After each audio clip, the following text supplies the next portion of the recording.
Everybody, welcome to the latest episode of the Dollar Bin Bandits. I'm Oren Phillips, and today we have Mr. Rik Offenberger joining us. Rik has been a comic book news person. He has worked for Archie. He has put out his own books, the G-Man comics. He's done it all in the industry and has done it awesomely. We get into all that and more with Rik. It's so cool that he was one of the earliest people to be putting out comic book information on the computer. We talk about all that. So I think you're really going to get a kick out of this one. I just want to give you guys a heads up. I was having some tech issues on this one, so if I am talking over Rik a couple of times for questions, I apologize. There was just a bad internet connection that day. We tried to do the best we can with it. So again, just want to give you guys a heads up on that, but that shouldn't take away from your experience. And I think you'll really like this one. Without further ado, here is Rik.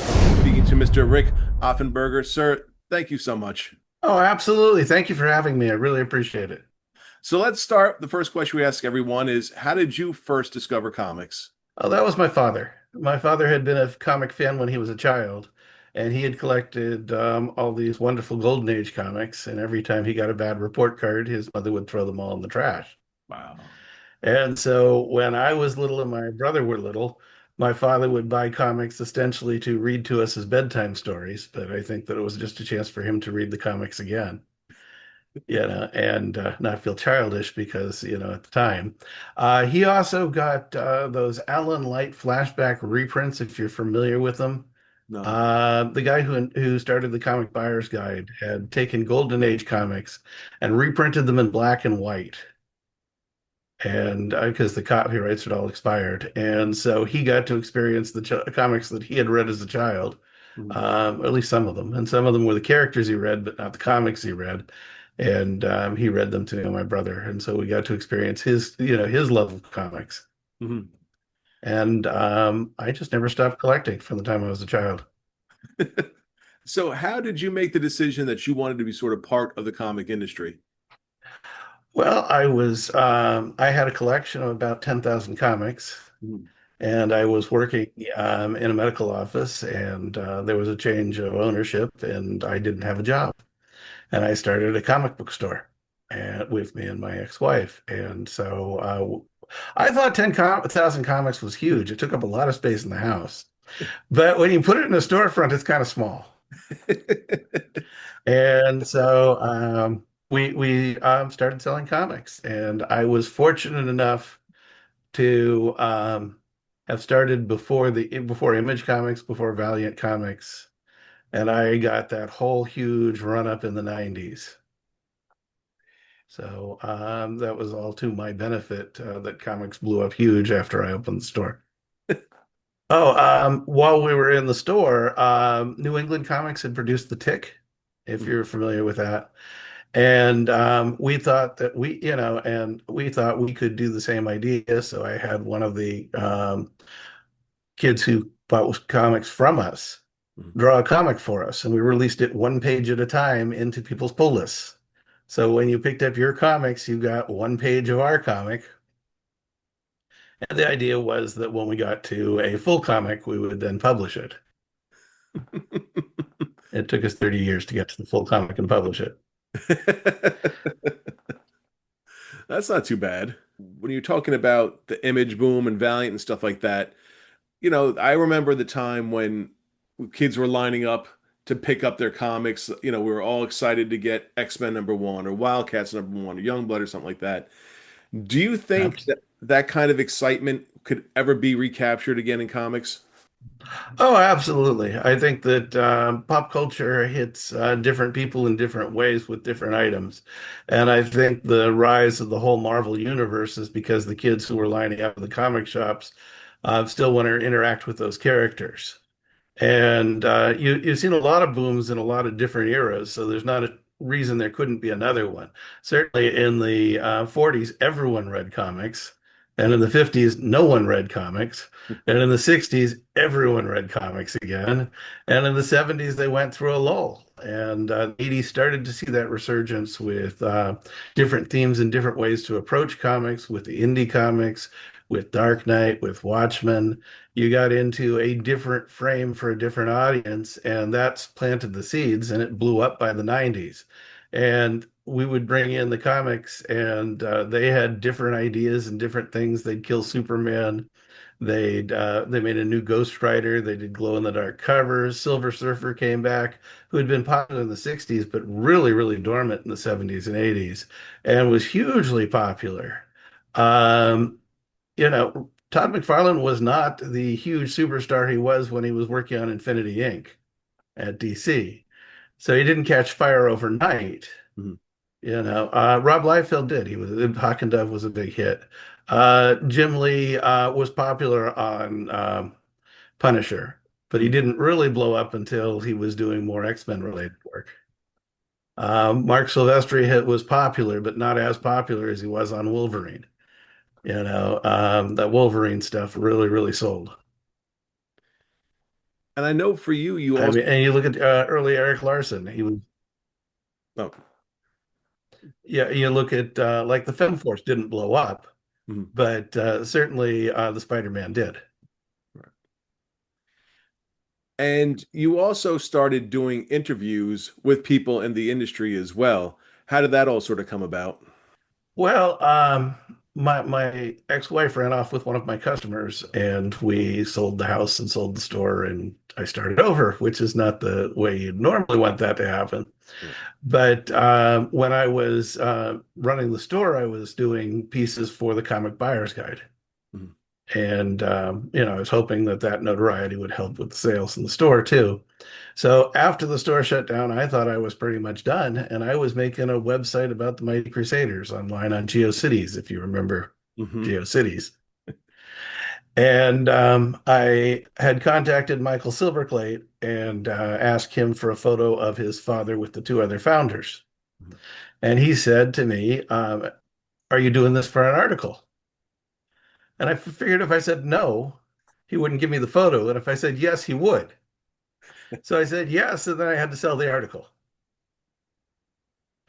And that started me doing interviews from that day to this. One of the people who was subscribing to a newsletter I was writing worked for Comics International, and so when I contacted him and said, "Will you run the story? I just need someone to run the story." He said, "Well, I left Comic International and I'm doing Borderline Magazine."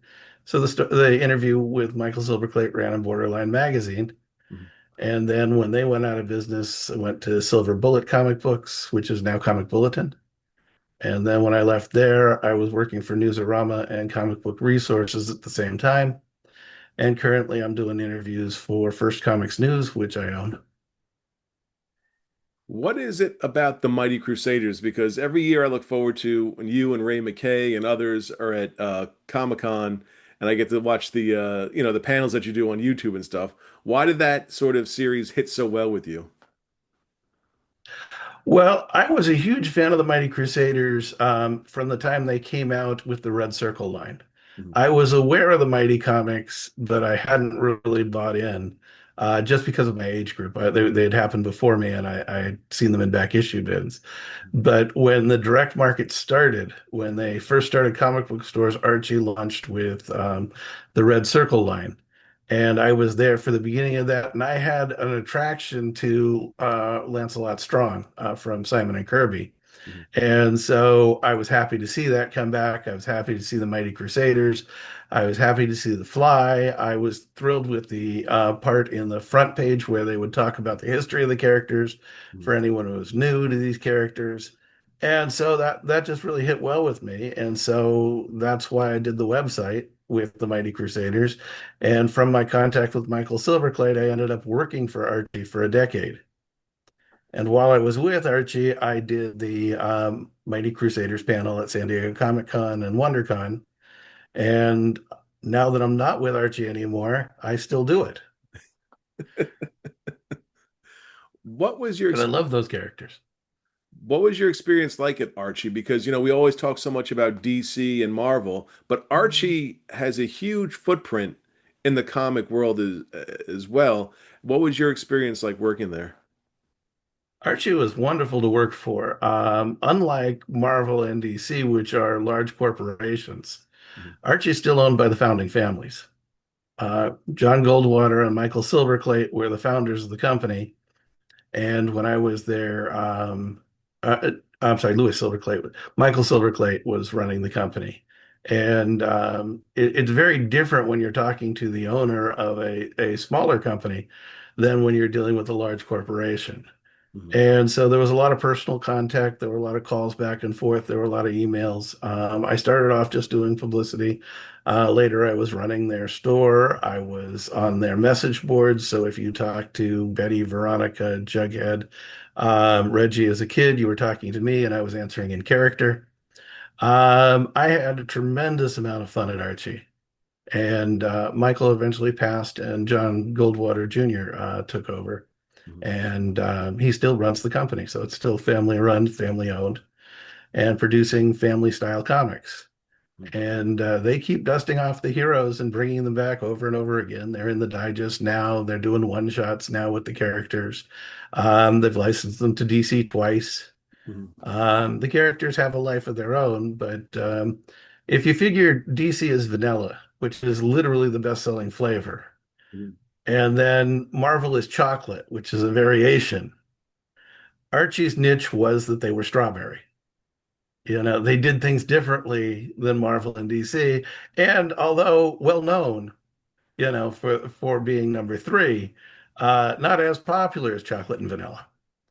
And they started the camp style with their comics because they were a humor line before Batman 66 came out. And people who don't understand that look at Batman 66 and say, "Oh, they were copying that." But it was actually the opposite direction. I don't know that Batman was copying Archie, but it was a type of humor that was popular at the time. And it has still a very rabid fan base. I mean, people who love Archie, the digest, they want the back issues and all that. What do you think it is about those comics that has such a lasting impact? Because like you said, they are family oriented. I think that's their niche. I think that especially in the 80s and through the 90s, mainstream comics were looking for an older audience. And Archie has always been looking to grab kids as they were a kid. And they're a lot of people's first comics. And every parent and every grandparent knows that they pick up an Archie Digest at the grocery rack, right there as they're checking out, that they don't have to look at it. They don't have to check it. They don't have to make sure there isn't too much violence or there isn't any swearing or there isn't anything that isn't appropriate for their kids. And then as an adult, people enjoy it as for the nostalgic value for when they were kids and they enjoyed it and they enjoyed the jokes and things like that. And in the digest, they re-dialogue some of the stories so that the stories don't appear outdated Mhm. because time changes and they reprint, they do new stories and reprinted stories. But they fix things up because you're not really going to be working on your Commodore 64 now, but they wrote the story that way.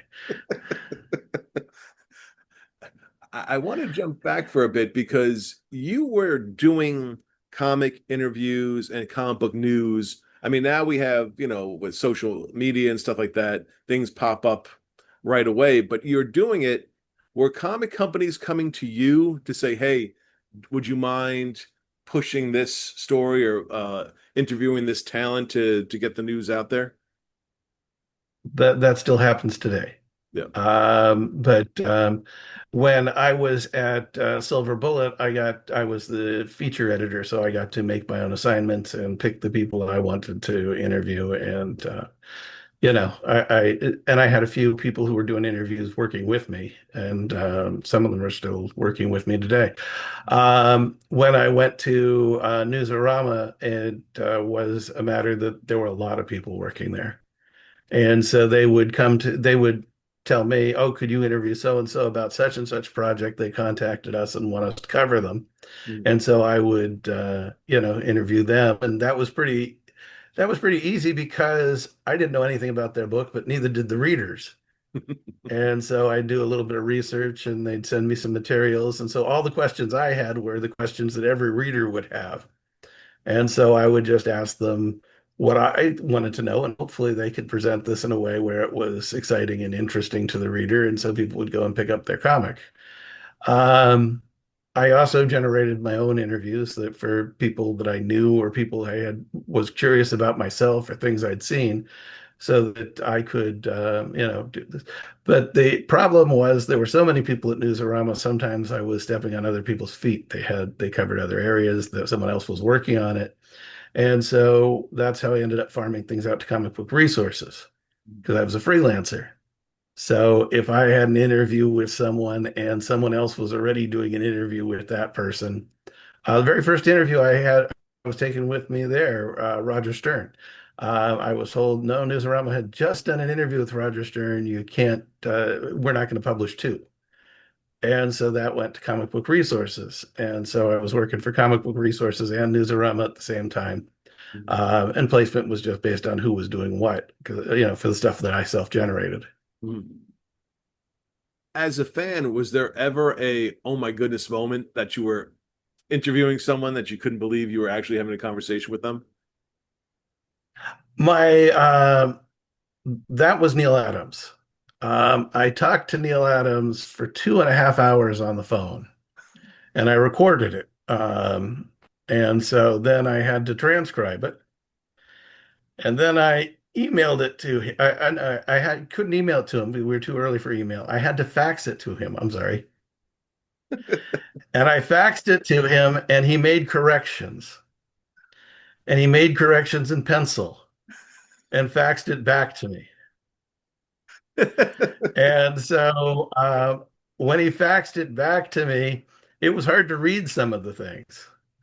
So I made all my corrections and faxed my corrections back to him for approval.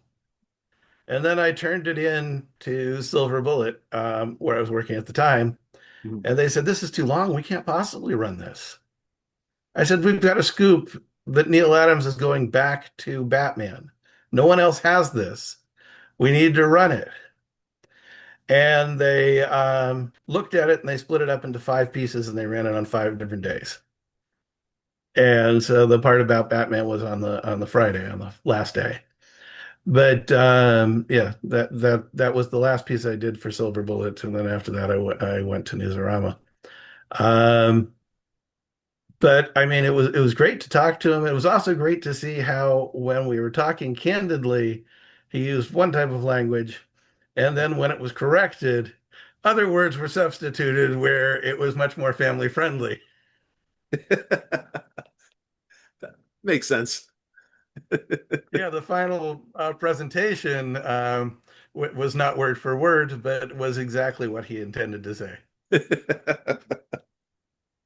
I want to jump to the Inkwell Awards because it's such an Sure. important thing to spotlight the wonderful people working in the industry. How did you get involved and why is it so important to you? Um, well, inkers do tremendous work, and if you look at the different inking on different creators, you really see how the art pops. Mhm. So everyone wants Terry Austin. Mhm. And then, there were certain anchors where you look at old Kirby stuff and you say, oh, you know who this was. And the other one, and you can really see the difference between anchors on some of these things.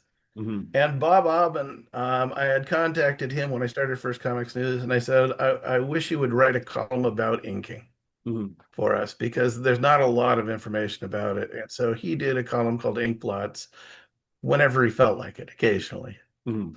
And he asked me to be part of the Inkwell Awards. And I thought that was marvelous. But I'm a non-inker. You know what I mean? But I appreciate the art. And I certainly see the difference when they take the pencils and they scan them in and they color over the pencils and then you can't see any of the lines. Because that happens too at some publishers. Yep. And so uh, I got an award for Above and Beyond from the Inkwell for my participation in helping promote them, and so I appreciate that. The website's also received an award for coverage, but I mean it's really just a matter that I appreciate what they do.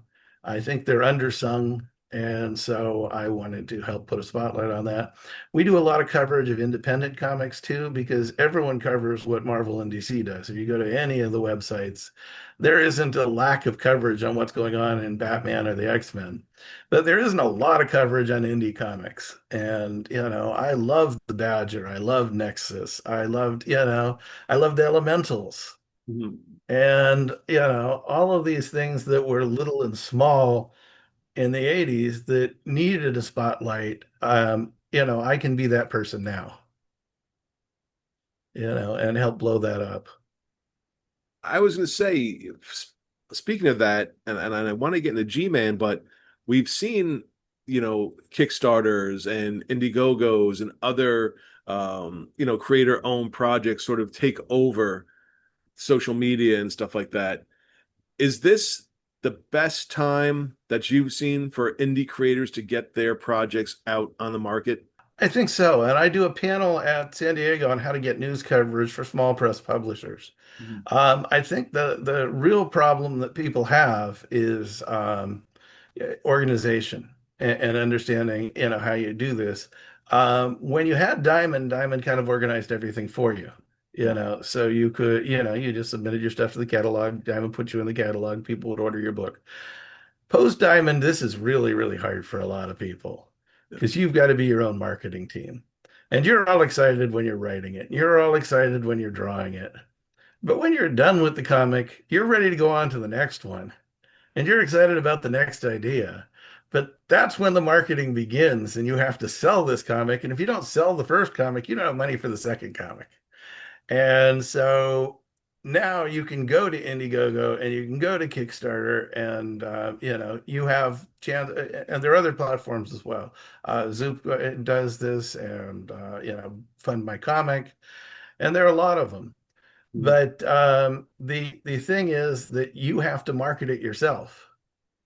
And there are people in this space, like Coffin Comics, like, that's doing $500,000 Mhm. for a Kickstarter. So that you can really do it. Crusade Comics, with huge Kickstarters. And sometimes a Kickstarter and then rolled over into an Indiegogo right afterwards. And they know how to do it, and then you're the little guy trying to compete with them, even though they are the little guys too.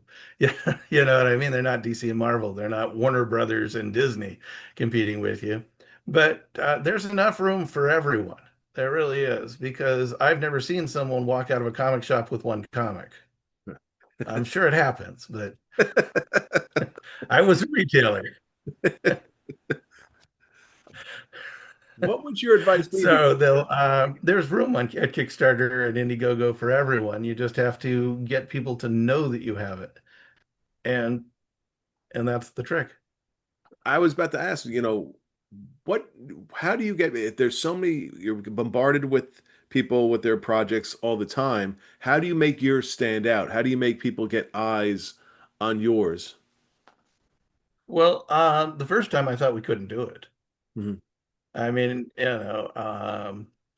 Jim Burrows, who's one of my partners in this, Jim and Eric are my partners, Eric Bennett. And then Gilbert Monsanto is our art director and did the art of the first comic and does a lion's share of the art. Um, they said, let's make a comic. I said, we can't make a comic. I worked at Archie. I know how hard this is. And I was wrong, and they were right. And so we launched a Kickstarter with what was supposed to be one comic, and Gilbert was drawing that, and we were all self-funding, and so that was going a little slowly, but we were getting there, and we were all learning on the job. I mean, I had experience working at Archie, but I wasn't making the comics. I was doing public relations. And while he was doing that, Alan contacted us and showed me some samples, and he went to work on issue 2. And Alan was done with issue 2 at about the same time that Gilbert was done with issue 1. And Gilbert is actually faster, but Gilbert was taking paying work while doing this for us.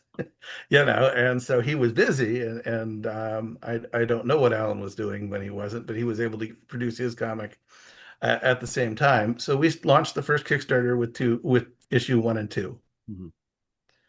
And we tried to get as much press out there and as much publicity out there as we could. And, we were successful. And we took the money from those first two issues and we ran the second Kickstarter. Mhm. And so all of that rolled into the second Kickstarter. And here we are currently working on Kickstarter number 12, which is live now. By the time you see this, it'll probably be over, but it runs August 1st to August 31st. Mhm. And the artists are already working on Kickstarter number 13, at least some of them. And that will be February 1st till February 28th. And so we try and run a Kickstarter every February and every August. If you've ever done a Kickstarter, you got to do some publicity leading up to the Kickstarter so people know what's going to happen. Mhm. So we have backers who've backed us before and they're notified that we're doing it again. And then on social media, on X, on Facebook, on Instagram, leading up to it, at least for 30 days, we start posting covers and storylines and, snippets of art and things like that, and back issue covers. So people have an idea we're coming. So on day one, we don't have no one backing us. And then throughout the campaign, we keep, giving information and posting information and sharing so that people are aware. Because a lot of times the person who doesn't back on day one isn't because they didn't have the money, because they don't collect the money to the end. It's because they don't know you're out there. And so you got to run a publicity campaign during the entire campaign. And so then when we're done, when this whole thing wraps up on August 31st, it takes Kickstarter 2 weeks to produce the check, to collect all the money, to give it, to put it in the bank account and all that. So we got 2 dead weeks after the campaign, and as soon as we get the money, we pay the artists, Mhm. and we're off and rolling towards the next one. And so the artists are hard at work working on the next campaign, and we're working with the printer to get the comic out to the readers. And it typically takes about 6 weeks for us to get all the comics printed and to get them all shipped out. Right. Um, we don't, when we're shipping out the comics, it's not just the new issues we're shipping, but it's our whole catalog of back issues. With this campaign, we'll have published 81 comics. Wow. 11 of them are new, and then the 70 of them are back issues. Mhm. And they'll pack the back issues and the new comics together and ship them out to the customers. And our printer is nice enough to bundle all that up for us, package it all up in Gemini mailers and send it all out for us so that I'm not the one taking one comic, putting it in the box, one comic, putting it in the box, which is the reality for most people doing Kickstarter. Yeah. And not only that, we run anywhere from some of the books only have one cover, and some of them will have multiple covers. Typically, we wish the comics only had two covers, but sometimes we get out of hand with that, and we've done five covers. Uh, it's not intentional. We don't sit there thinking, "Oh, what if we had five covers?" We just sit here saying, we'd like two or three, and somehow it gets away from us. They said, "Oh, that's so cool. Oh, they're available. Oh, we really want this. No, we don't want to. We don't do another campaign for 6 months. We don't want to wait 6 months on this one." And that's how it goes. When you started G-Man, how did you pick a tone for how you wanted the books to be? How did you create, this universe that you wanted to have? Well, I had this idea for the Mighty Crusaders that I had pitched to Archie, where they have 5 million characters from 80 years of publishing. And so I thought that it should be done Mission Impossible style. And so if you ever saw the old Mission Impossible with Peter Graves, he went through all these photos and picked who he wanted on the team for that week's episode. Mhm. And he had a few floaters so that it did change up a little, but it was mostly the same team each season. Mhm. But for us, we let the backers pledge because it took me 30 years to get my comics published. We let six backers pledge to join the team. So they end up in the mix with the team. And the Simon and Kirby the Agent comic is a team book with the G-Men. Mhm. And so they're part of the team as we go out on our mission. And they appear in an action page, and then they'll appear in a splash page, and then we have a handbook, and they'll appear in the handbook. And so they get their characters out there, and then our characters are in a bigger universe. And then Jim and Eric had their own universes, and so we blend them all together into a giant shared universe. And so all the characters from all of our books appear in all of the books. Is this some of the most fun that you've had in the industry? This is absolutely the most fun I've had. We look at it like the early Marvels, where everyone was in Manhattan, so they were constantly bumping into each other. So for us, all of our characters had to register with the government as a government registration program to be licensed to be superheroes. So they're deputized by the FBI, and some of them work directly for the FBI, and others work for other government agencies or, and things like that. But that allowed us to do the characters a little differently too, because being a superhero becomes a civil service job. You become a first responder. You're the fireman, you're the policeman when something goes wrong. When they rob a bank, they send the police, but when a supervillain attacks, you send the superheroes out. And so we've had a lot of fun with a lot of different stories. If you've ever watched Cops, they have this ride along, with the cops as they're doing their daily job. And I wrote a story about which I called Capes, Mhm. where we had a cameraman and a director follow around one of our superheroes Mhm. as he's doing his job so that they could film this for a reality show. But he's cursing and swearing, and there's an excessive amount of violence. And when they're done at the end of the filming, there's no usable footage. But yeah, I thought it was a fun idea, and we got nominated for a heroic award. They were just given out 2 weeks ago, and we were a finalist. We did not win, but we were one of the top 10 comics of the year last year. So there's always that. I was going to say that's got to be a real feather in your cap to know that what you're doing is connecting with readers and with the comic community at large. That is wonderful for me. I mean, it's just tremendous. I tell stories that I enjoy. Mhm. I like a certain amount of action. I like a certain amount of naturally flowing humor.